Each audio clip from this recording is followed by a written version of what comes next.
Hello बच्चों, आज हम पढ़ने वाले हैं क्लास 12th की रसायन बलगतिकी का एक इम्पॉर्टेंट टॉपिक शून्य अभिक्रिया की कोटि। तो शून्य अभिक्रिया की कोटि के लिए समाकलित वेग समीकरण, शून्य अभिक्रिया कोटि की अभिक्रिया के लिए अर्धायुकाल। ठीक है, तो सबसे पहले हम यहाँ पे पढ़ते हैं शून्य अभिक्रिया की कोटि क्या होती है।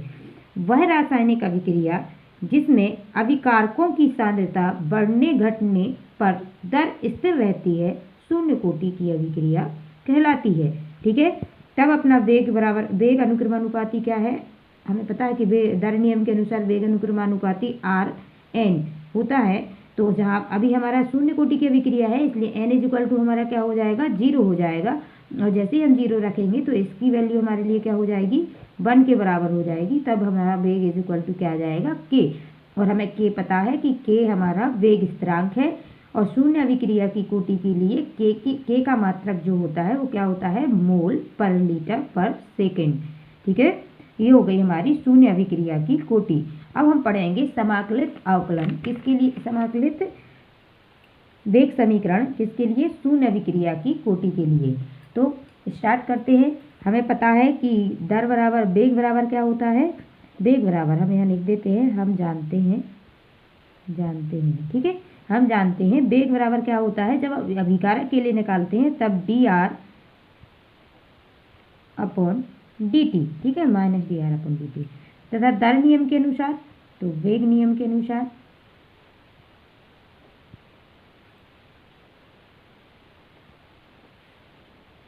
तथा लिख देते हैं यहाँ पे, तथा वेग नियम के अनुसार वेग बराबर अपना क्या हो जाता है, के आर एन।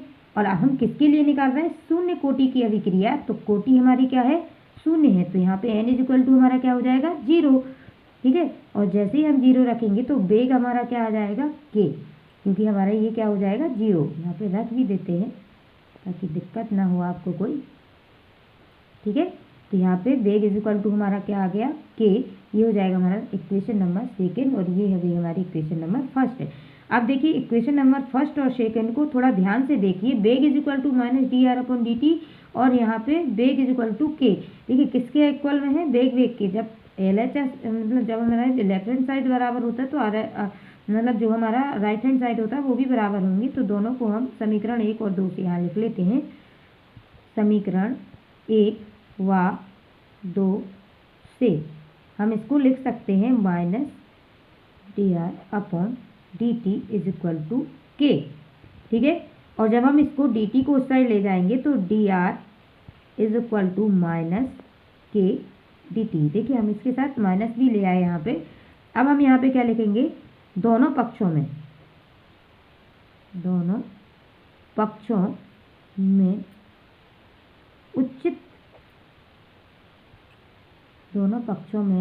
उचित सीमाओं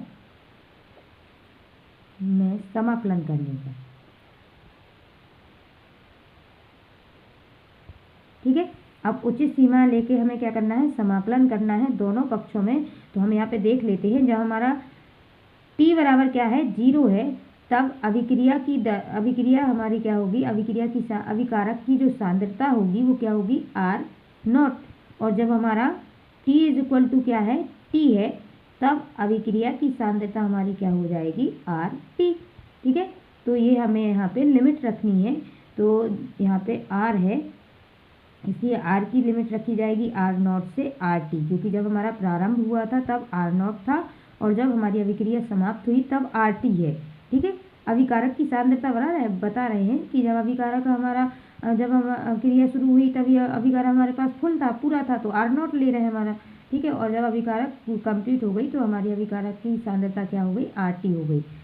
ठीक है, और यहाँ पे इक्वल लगा रहे हैं, माइनस के कांस्टेंट है, इसको बाहर लेंगे आर टी, और लिमिट कहाँ पे लेंगे, 0 से लेके टी तक। ठीक है, तो यहाँ पे हमें पता है कि डी आर के लिए आएगा आर, और डी टी के लिए समाकलन क्या आता है, टी। ठीक है, क्योंकि हमें पता है D X is equal to X होता है समाकलन में। तो यहाँ पे आ जाएगा अपना आर, और लिमिट कहाँ से कहाँ तक रखनी है, आर 0 से आर टी तक, equal to minus K T 0 to T. ठीक है, अब अपर लिमिट माइनस, समाकलन में क्या किया जाता है, upper limit minus lower limit. ठीक है, minus K upper limit minus lower limit, ठीक है। Now R T minus R zero is equal to minus K T. यहाँ पे हम क्या करेंगे, पक्षांतर कर देंगे तो R T is equal to अपना क्या हो जाएगा, minus K T plus R zero. अगर इसको व्यवस्थित करके लिखना है तो are zero minus K T ऐसा हम लिख सकते हैं इसको, क्योंकि आगे पीछे करने से कोई फर्क नहीं पड़ने वाला है। तो ये हो गया हमारा क्या, शून्य कोटि की अभिक्रिया के लिए समाकलित वेग समीकरण। तो हम यहाँ पे लिख देते हैं, ये क्या हो गया हमारा, शून्य कोटि की अभिक्रिया के लिए समाकलित वेग समीकरण, ठीक है। तो यहाँ पे ये कंप्लीट हो गया, इसको ध्यान से देखिए, इम्पोर्टेंट है एग्जाम के पॉइंट ऑफ व्यू से। ओके, अब हम शुरू करेंगे शून्य कोटि की अभिक्रिया के लिए अर्धायुकाल, ठीक है। जीरो ऑर्डर रिएक्शन बोलते हैं शून्य कोटि अभिक्रिया को इंग्लिश में, ठीक है। तो यहाँ पे हम स्टार्ट करने वाले हैं शून्य कोटि अभिक्रिया के लिए अर्धायुकाल। तो देखते हैं हम आगे कि देखिए हमारे पास जब टाइम बराबर क्या है, जीरो है, टाइम बराबर क्या था, जीरो था, तो आर की सांद्रता हमारी क्या हो रही थी, आर नॉट थी, ठीक है। और जब हमारा टाइम क्या हुआ, देखिए जीरो से कहाँ तक चला, टी आधा, और यहाँ पे टी, तो कुछ तो हाफ टाइम होगा, तो यहाँ पे टी हाफ।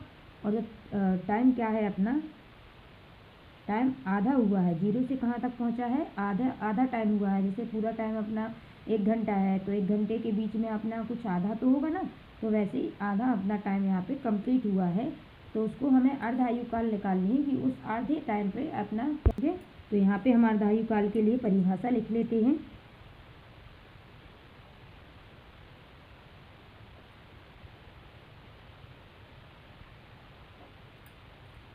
देखिए ये है हमारे अर्धायुकाल के लिए परिभाषा, किसी अभिक्रिया में अभिकारक की प्रारंभिक सांद्रता को आधा होने में लगा समय अभिक्रिया की अर्ध आयुकाल कहलाता है। इसे टी हाफ के द्वारा प्रदर्शित करते हैं, ठीक है। तो अब हमें किसके लिए निकालना है, शून्य कोटि की अभिक्रिया के लिए। तो सबसे पहले तो हमें इसका समाकलित समीकरण पता होना चाहिए। तो समाकलित समीकरण हमने अभी फाइंड किया था, क्या होता है, R T is equal to minus K T plus R zero, ठीक है।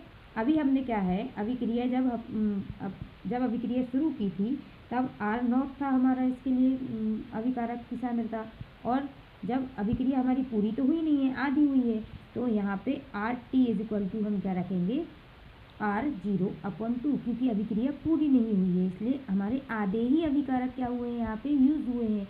अब जब आधे अभिकारक यूज हुए हैं तो उसको हम क्या करेंगे, 1/2 से मल्टीप्लाई करेंगे। यहाँ पे R T is equal to हम क्या रखेंगे, आर जीरो अपॉन टू, ठीक है। और टी इज इक्वल टू क्या रखेंगे, T half, T is equal to क्या रखेंगे, टी हाफ, ठीक है।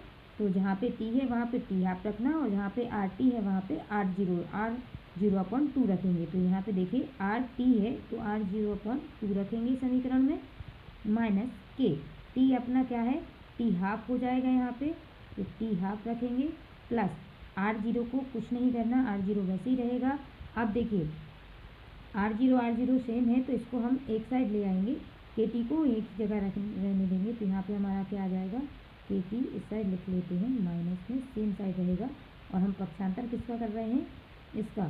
तो यहाँ पे R zero upon two minus R zero, ऐसे हम इसको लिख सकते हैं, ठीक है। अब क्या है, यहाँ पे हम एलसीएम लेंगे तो यहाँ 2 आ जाएगा, और यहाँ पे R zero minus two R zero, ठीक है। यहाँ पे माइनस के टी 1/2 मतलब हाफ, टी हाफ है। तो यहाँ पे देखिए माइनस के 2 आर नॉट है, और यहाँ पे प्लस का आर नॉट है, तो इसमें से एक चला जाएगा, तो यहाँ पे क्या आ जाएगा, माइनस का आर नॉट अपॉन में 2 इक्वल टू के टी हाफ, ठीक है। अब टी हाफ ही निकालना है क्योंकि अर्धायुकाल हम निकाल रहे हैं। तो T half is equal to अपना क्या हो जाएगा, minus R zero upon two, और ये वाला के यहाँ पे आएगा तो माइनस का है, तो ये माइनस माइनस क्या हो जाएगा, कट जाएगा, यहाँ पे आ जाएगा T½ is equal to R0/2K। ठीक है, ये आ गया हमारा अर्ध आयु काल। किसके लिए? शून्य कोटि की अभिक्रिया के लिए अर्ध आयु काल। तो इसको भी ध्यान से देखिए, ये भी परीक्षा के पॉइंट ऑफ व्यू से बहुत इम्पोर्टेंट है, तो दोनों को हमें अच्छे से करना है। ठीक है, ये हो गया हमारा यहाँ पे शून्य कोटि की अभिक्रिया के लिए अर्ध आयु काल और शून्य कोटि की अभिक्रिया के लिए समाकलित वेग समीकरण। तो दोनों को आप चाहें तो स्क्रीनशॉट भी ले सकते हैं।